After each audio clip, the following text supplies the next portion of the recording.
Welcome, ladies and gentlemen, to this broadcast. Thank you so much, ladies and gentlemen. Now, there's a shocking news here that KTN has some bad news for Kithure Kindiki.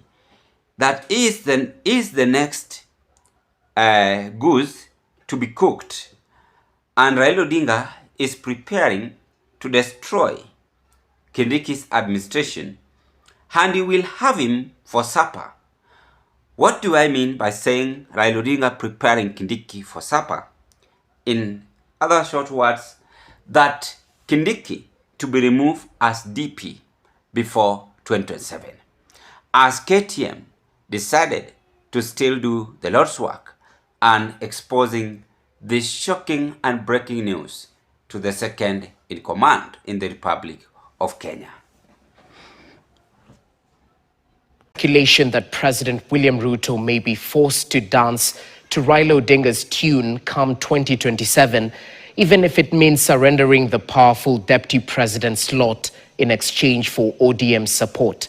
Majority Leader Kimani Ichung'wah has already dropped a hint, with pundits warning ties may force Ruto into a deal that could see ODM dictate even the deputy president slot. Grace Nganga with more. We want to hear whether the deputy president, whether when he says ni fire, see fire, ni noma, see noma, whether he can earn himself a second term. In politics, they say nothing happens by chance, and if it does, it was probably planned that way. This statement by National Assembly Majority Leader Kimani Ichung'wah paints a picture of a subtle warning that succession politics are already in play, and that Ruto's inner circle is weighing who might be the best bet to deputize him in the 2027 contest. The warming relations between President William Ruto and ODM leader Raila Odinga are increasingly being read as more than bipartisan cooperation, with allegations that the new political chemistry could shape the 2027 ballot in ways never imagined. If he's not a candidate, he says you support Ruto. Not for Raila to become a deputy himself. Heeding the warning that these words will determine whether he was a political future past 2027, Kindiki embraced the bromance as a coalition worth defending. Without bipartisan efforts, no single side can be able to ever lift these national issues. Kindiki's position is already politically sensitive. His every word and every move now under the microscope. He now finds himself under the sharp glare of succession politics. The more Raila is accommodated, the more insecure that he is.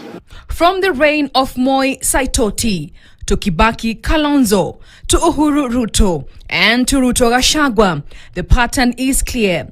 The deputy presidency in Kenya has always been a paradox, and whenever Raila Odinga has aligned with the government, a second in command has paid the ultimate political price. Raila has a way of making himself indispensable. Now, if he's going to be indispensable, at whose expense? The Moi-Raila alliance that took place in 2001 saw Moi's long-serving Vice President George Saitoti cast aside, following the merger of Odinga's NDP and Moi's KANU.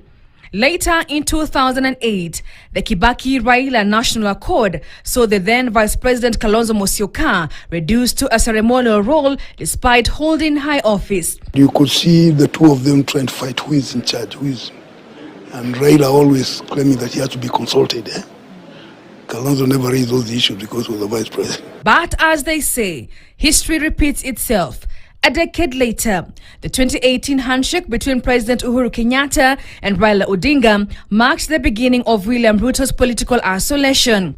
Once the heartbeat of Jubilee's campaign machine, Ruto found himself stripped of influence, sidelined in the very government he helped form. Maybe the part of the understanding, if not the deal, was that you sideline this guy and I get... The most recent chapter in the cast bedeviling the office of Kenya's second-in-command is Rigathi Gachagua, who became the first deputy president in Kenya's history to be impeached. His fall from grace coincided with Raila's decision to work with William Ruto, fueling claims that the deal required a political sacrifice. Gachagua it was. integrity. Now, Deputy President Kithure Kindiki sits where his predecessors once did. Could he be on borrowed time? Well, only time will tell. Grace Nganga KTN. These games we know and we understand them how they normally do it. And I like that spirit and I like this message. You see, when I said the same last year, I also said to Kithure Kindiki that he should form his political party, his own political party. Kwa hii maisha lazima ujipange. Hata kama uone mambo haiendi vizuri pale penye unakaa ama anywhere, lazima ujipange chini ya maji. And that is what Kindiki is not understanding. Again, when I said to Rigathi Gachagua, form your own political party and resign. Today, Rigathi can confess and testify when I started this platform. Yes, I said it here. But that time we were some fewer subscribers. Now today again, I'm repeating the same to the son of the mountain from Mbere or Embu. He's my friend, by the way, but sometimes now my chat was up chat. But the fact remains, why do you think Raila Odinga is planning for Kithure Kindiki's removal? I suspect, number one, that the major reason why William Ruto is spending most of his time in Lake region is to take Gladys Wanga as his deputy. How many of you listen to William Ruto by saying that hata kama ni itawezekana tutachukua wanawake raundi akuwe naibu wa rais, hakuna shida? That is what he said.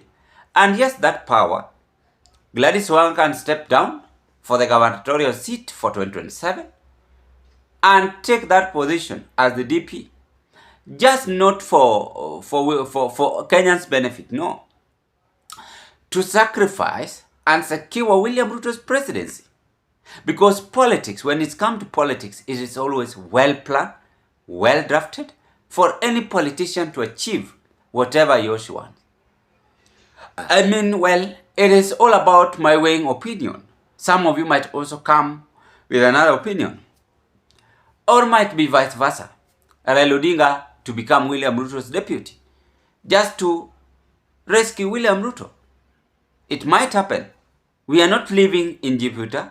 We are not living in Mars. But we are living in Kenya, in the earth. Do we say on the earth or in the earth? Whichever the case it is. But my main objective observation from that video, why Kindiki is under siege, is because, number one, when Uhuru Kenyatta and Raila Odinga had handshake, 2018, 2017, William Ruto was removed as deputy president. He was chased, but he never resigned, but formed his own political party and started campaigning immediately. Today, mark this, and you'll one day remember me with. After 2027, this is what is going to happen. And of course, God willing, we must see it and we must testify. Kithure Kindiki is not going to be accepted. Even this new year coming, 2026, you might be shocked seeing William Ruto trying to do away with Kithure Kindiki. Remember, wherever Raila Odinga has stepped in, that place must have some of the political consequences. As long as you see Raila Odinga inside your government, the same way he did to Moi, and he came out with many people from Moi, the late Moi. Kibaki the same. Na nimana Kalonzo alipenya katikati. Today, again Uhuru Kenyatta, we saw what happened. So Kindiki is also, the game is still, wembe ni ule. The game is clear. And that is why alijua Gachagua ni a dangerous man. So, alianza na hii game. Aweke William Ruto akosana na Gachagua kwanza. Kwa sababu kama ingekuwa tu yeye mwenyewe afesi Gachagua, Gachagua angekubali. Kwa sababu Gachagua ni mtu dangerous. Sasa amejua Kindiki ni mtu weak. So Kindiki ni mtu mwenye akiambiwa toka anatoka. And that is what is now happening. KTN is revealing to us here. So the next patient, the next food to be eaten by Raila Odinga is Kithure Kindiki. And we will say it here that we try to predict. KTN is so amazing news reporter as he has revealing, they are revealing to us that the second deputy president, Abraham Kithure Kindiki, is in ICU as they plot to remove him as the deputy president before 2027. Ladies and gentlemen, what are your take? Kindly give us your opinion at the comment section below as I raise my case at this point, and thank you so much for your continued support always.